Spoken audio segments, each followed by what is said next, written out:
Hallo zusammen, mein Name ist Jamie und herzlich willkommen zu meiner Präsentation über die Eisenbahnen in Deutschland und Großbritannien. Eine riesige Debatte darüber, ob ein privatisiertes Geschäftsmodell wirklich die beste Lösung ist. Am Ende meiner Präsentation antworte ich diese Frage für beide Länder. Also was ist die richtige Lösung für die Eisenbahnen? Erstmal mache ich eine Erklärung für beide Länder. Also ich mache es Land für Land. Was ist die Geschichte der Eisenbahnen in Großbritannien und dann in Deutschland? Und wie wurden die Eisenbahnen in beiden Ländern privatisiert? Also der Privatisierungsprozess hat ein bisschen anders ausgesehen in beiden Ländern. Und sind die Bevölkerung der beiden Länder zufrieden mit ihrer Eisenbahn? Ich komme später dazu, aber erstmal müsst ihr wissen, was der Unterschied zwischen einer Privatisierung und Verstaatlichung ist. Also eine Privatisierung ist, wenn sich die Eisenbahnen im Besitz des Privatsektors befindet. Und dann eine Verstaatlichung ist, wenn sich die Eisenbahn im Besitz des Staates befindet. Jetzt komme ich zu der Geschichte der Eisenbahn in Großbritannien. Also es gab 4 große Eisenbahngesellschaften in Großbritannien wegen der Railways Act 1921. Das war so bis den Zweiten Weltkrieg, aber die 4 großen Eisenbahngesellschaften wurden durch die Kriegsanstrengungen der Luftwaffe stark beschädigt. Das bedeutet, dass die 4 großen Betreiber konnten sich die Kosten der Wiederherstellung nicht leisten. Von daher, war eine Verstaatlichung offensichtlich. Auch so, weil viele andere Industrien diese Zeit verstaatlicht in Großbritannien wurde. Es gibt einen riesigen Kritiker der Privatisierung der Eisenbahnen in Großbritannien und er heißt Christian Vollmer. Als Eisenbahnhistoriker hat er sehr viel darüber zu sagen. Und er erklärt sich ein bisschen mehr in seinem Artikel bei The New Statesman. Die Privatisierung wurde eigentlich von vielen abgelehnt. Sogar von Margaret Thatcher, die sehr berühmt für die Privatisierung von vielen Industrien in Großbritannien war. Die Privatisierung der Eisenbahn wurde eigentlich von Privatisierungsguru Steve Robson und von der Nachfolger von Thatcher, John Major, vorangetrieben. Die Gründe für die Ausbeutung waren, der Wettbewerb wurde gefördert und der Privatsektor wurde mehr kommerzielles Flair einbringen. Ist das wirklich passiert? Also kurz gesagt, nein. In Wirklichkeit hatte British Railways endlich eine gute Struktur gefunden und hat angefangen mit kommerzielles Flair zu arbeiten. Und die Privatisierung hat das aufgehört. Es gab auch dann Probleme mit dem Infrastrukturbetrieb. Also die Gesellschaft, die Gleise und Bahnhöfe gehörte, hieß Railtrack. Und sie wurde durch den Unfall in Hatfield und durch die gescheiterte Modernisierungsprogramm der West Coast Mainline als inkompetent entlarvt. Das bedeutet, dass die Trennung von Infrastruktur und Betrieb nicht funktionierte. Und die Wiederverstaatlichung war offensichtlich. Jetzt heißt das Netz Network Rail und es operiert sich als Körperschaft des öffentlichen Sektors auf Armslänge. Das bedeutet, dass das Unternehmen keine Dividenden mehr an ihren Aktieneinhaber ausbezahlt. Stattdessen werden alle die Gewinne, die das Unternehmen machen, direkt wieder in die Verbesserung der Infrastruktur investiert. Das klingt ja toll, aber es gibt einen riesigen Nachteil davon. Und das ist, dass der britische Staat hat schon eine Menge Geld eine Menge Schulden auf ihre Balance aufgenommen. Das ist nicht so gut. So, wer besitzt die britischen Eisenbahnstrecken, nachdem sie privatisiert wurden? Hier könnt ihr eine Tabelle sehen von RMT Press Office, wobei, also wir können sehen, die unterschiedlichen Eigentümer der britischen Eisenbahnstrecken. Zum Beispiel, also hier können wir sehen, dass es gibt auch Arriva, und Arriva ist eine Tochtergesellschaft von der Deutschen Bahn, also die Eisenbahngesellschaft der deutschen Stadt. So, es ist auch so mit Trenitalia und sowas. So, im Prinzip subventioniert der britische Staat ausländische Operationen. Das ist nicht so gut. Ich kann mich jetzt ein bisschen verstehen, warum so viele Leute schreien für eine Wiederverstaatlichung der Eisenbahnen. Aber das ist nicht die beste Lösung, meiner Meinung nach. Eine bessere Lösung wäre also die Lösung von Verkehrs- und Infrastrukturexperte Adam Quinn. Beschreibt, wie im Moment es nicht genug Flexibilität und Innovation im aktuellen Modell gibt, weil das Verkehrsministerium stärkere Einschränkungen für die Bahnbetreibergesellschaften hingelegt hat.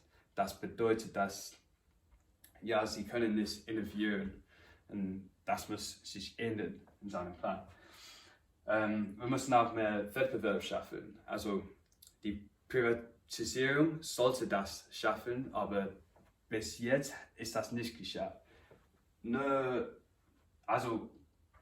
ist der normale Fall, aber es gibt eigentlich eine Open Access Model. Und das ist in die Strecke von London King's Cross nach Doncaster und York. Und hier zeigt Quinn, wie die Kundenzufriedenheit in dieser Strecke stark gestiegen ist.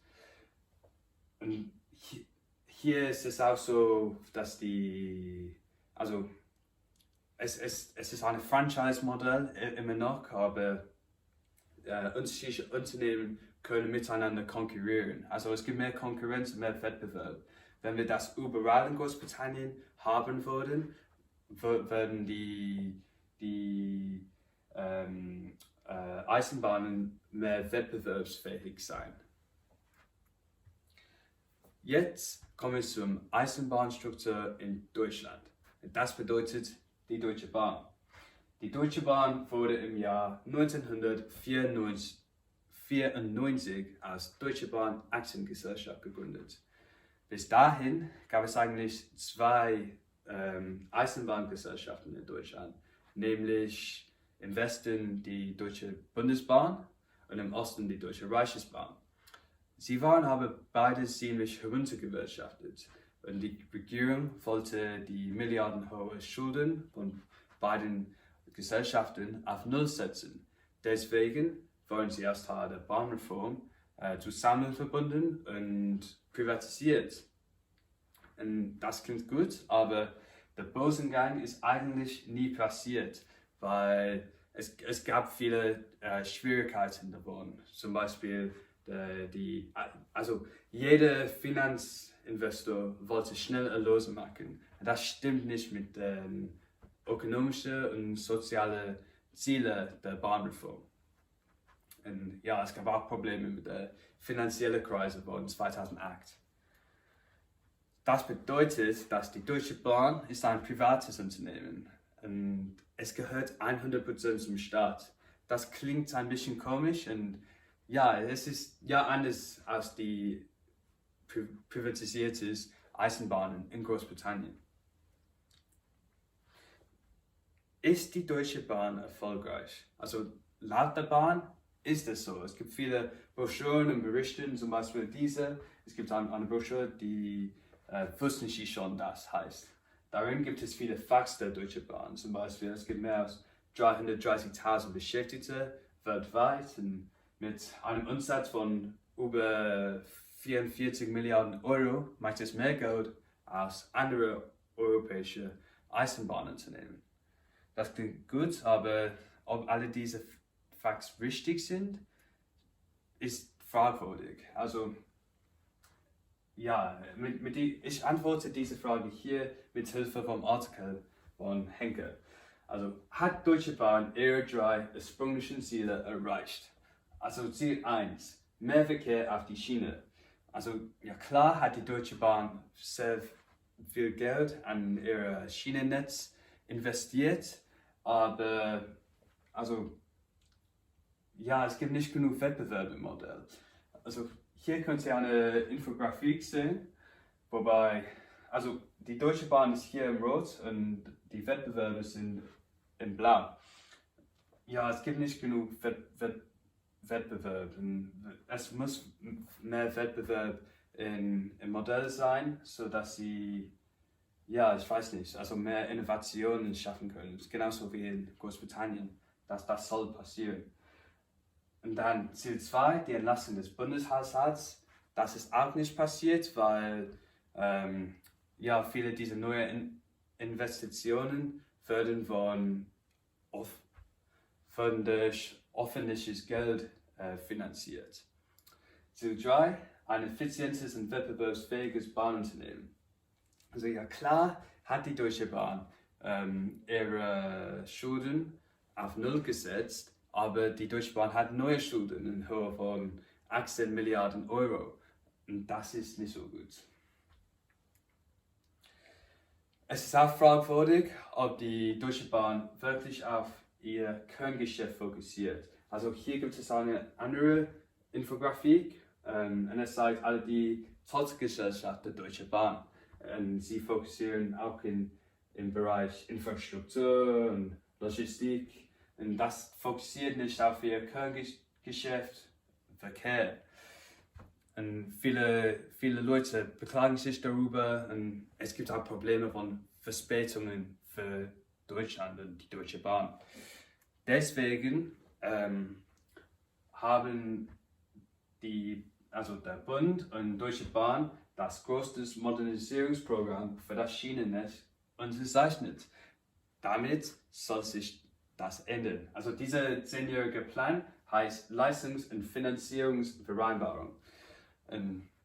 Ja, also mit diesem Plan hofft der deutsche Staat, dass Probleme wie Verspätungen und wird zum Ende kommen, weil so viel mehr Geld wird in die Infrastruktur investiert. Und wie werden die Deutsche Bahn und der Bund das finanzieren? Also es gibt Pläne, die Tochtergesellschaft ihre zu verkaufen. Also das bedeutet auch, dass die Deutsche Bahn kann mehr an ihr Kerngeschäft in Deutschland fokussieren. So, es gibt mehr Inlandinvestitionen. Und das ist, was viel besser ist, finde ich. So, was ist die beste Lösung? Und sind beide Länder schon auf dem richtigen Weg? Ich würde sagen, ja. In Deutschland sind sie schon auf dem richtigen Weg mit diesem Plan. Ich glaube, dass was ähnlich in Großbritannien super wäre, aber vielleicht gibt es diese Möglichkeit nicht, weil es schon andere Probleme in Großbritannien gibt, die schon groß sind, wie Brexit zum Beispiel. Stattdessen ist der Plan von Adam Quinn viel besser, weil, also, und damit kann der britische Staat mehr Wettbewerb im Modell schaffen. Und ja, das wird super, meiner Meinung nach. Und ja, damit bin ich am Ende meiner Präsentation. Danke für Ihre Aufmerksamkeit.